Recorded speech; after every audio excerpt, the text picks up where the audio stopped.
그럼 이혼 소송에서는 어떻게 되냐? 남편이 아내에게 위자료로 최소 1,000만 원에서 2,000만 원까지 지급해달라고 나오는 판결문이 꽤 많습니다. 그래서 남편들은 억울해서 소위 말해서 정말 미치고요. 그래서 특히 남성분들은 이런 부분들. 안녕하세요, 이상준 변호사입니다. 오늘은 제가 이혼 상담을 할 때 잘 모르고 오시거나 아니면 정말 억울하다라고 하는 사연 몇 가지만 준비를 해봤습니다. 무작위로 제가 즉석해서 준비를 했기 때문에 한번 들어보시고 참고할 부분은 참고하시기 바랍니다. 첫 번째입니다. 답변서 제출, 특히 이혼소송에서 답변서 제출 기한을 잘 모르고 상담 오시는 분들이 꽤 많습니다. 그러니까 민사소송법에 보면 답변서 제출 기한이 정해져 있습니다. 소장을 받은 날로부터 30일 이내에 제출을 하고, 답변서를 제출하지 않으면 무변론, 그러니까 변론을 열지 않고 판사가 원고 승소 판결을 내리게 되어 있죠. 그런데 가사소송법은 민사소송법에 이와 같은 규정을 준용하지가 않습니다.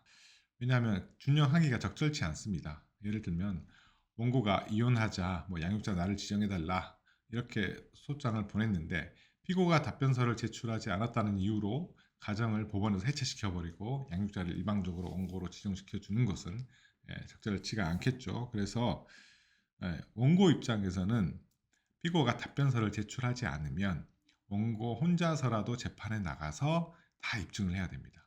왜 파탄이 됐고, 왜 내가 양육자로 지정되는 게 좋고, 왜 내가 위자료를 받아야 되는지를 다 입증을 해서 판결을 받을 수가 있는 거고, 피고 입장에서는 30일에 반드시 제출하지 않아도 되고 좀 차분히 시간을 가지고 준비하고 재판에 임하셔도 되니까 이 점 알고 진행을 하시기 바랍니다. 두 번째입니다. 이 부분은 특히 남성분들이 정말 억울해 하시는 분들인데 증거 확보 측면에서 제가 설명을 좀 드리겠습니다. 최근에 부부들이 싸울 때 그러니까 남편이 아내를 일방적으로 폭행하는 경우는 많이 드물고 쌍방, 서로 다투는 경우가 많습니다. 서로 밀고 때리고 물건을 깨뜨리고 소리 지르고 이런 경우가 많죠. 그런데 이런 사건이 벌어졌을 때 보통 이제 여성분들이 아내분이 이제 경찰에 바로 신고하고 임시조치, 접근금지를 시키죠. 그럼 남편은 집에서 나가야 됩니다.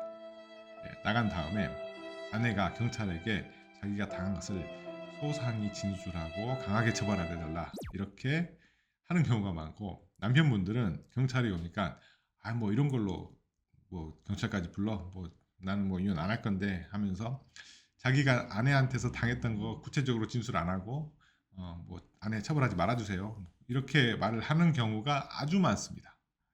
그런데 접근금지하는 동안 아내가 이혼 소장을 남편께 보내죠. 보내면 남편은 이제 그때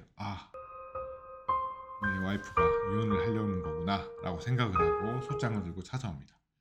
근데 상황을 들어보면 아내는 처벌을 원했기 때문에 남편이 가정보호 사건이든 형사처벌이든 받고 증거가 남아요.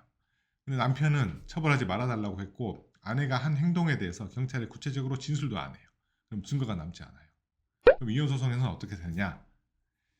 남편이 아내에게 위자료로 최소 1,000만 원에서 2,000만 원까지 지급해달라고 나오는 판결문이 꽤 많습니다. 그래서 남편들은 억울해서 소위 말해서 정말 미치고요.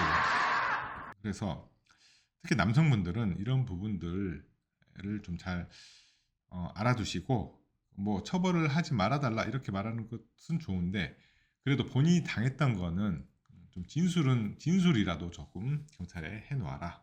그래야 나중에 피해를 보지 않는다라는 점을 말씀을 드리겠습니다. 다음 마지막으로 정말 억울한 사안을 한번 사례를 제가 소개를 좀 해드리려고 합니다. 이런 사례가 좀 있습니다. 주위에 제가 설명을 드려볼게요. 아내가 젊은 남성과 바람을 피웠습니다.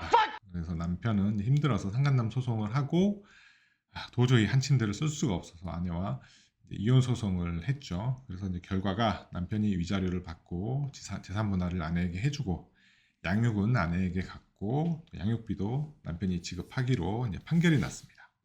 그런데 다 끝나고 나서 아이와 이제 면접 교섭을 하는데 아이가 이상한 얘기를 합니다.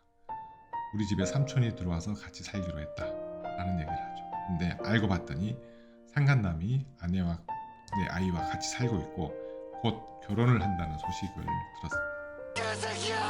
결국 어떻게 됐죠? 내 아내, 그리고 나의 재산, 그리고 나의 아이를 상간남에게 모두 뺏겨버린 상황이 된 거죠.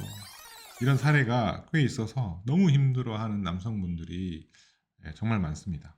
그래서 남편분은 어떻게든 아이는 거기서 데리고 나오고 싶다라고 주장하면서 친권자 양육자 변경 신청을 하는데, 특별히 아이가 엄마랑 살고 싶다라고 하면 데리고 올 수 있는 방법도 마땅치가 않습니다. 저희가 맡았던 사건들 중에서는 엄마가 좀 양심이 있어서 아이를 아빠한테 보낸 사례가 있었고, 또 한 경우는 상간남이 같이 살면서 아이에게 학대를 했던 사례가 있어서 아이를 데리고 올 수 있었습니다. 그런데 그렇지 않은 사례에서는 정말 이거 진짜 남편 입장에서는 죽을 노릇이죠. 그래서 너무 안타까운 사례가 있어서 이런 부분들도 한번 제가 설명을 드렸습니다. 오늘 준비한 영상은 여기까지고요. 이 영상이 도움이 되셨다면 구독과 좋아요를 눌러주시기 바랍니다. 감사합니다.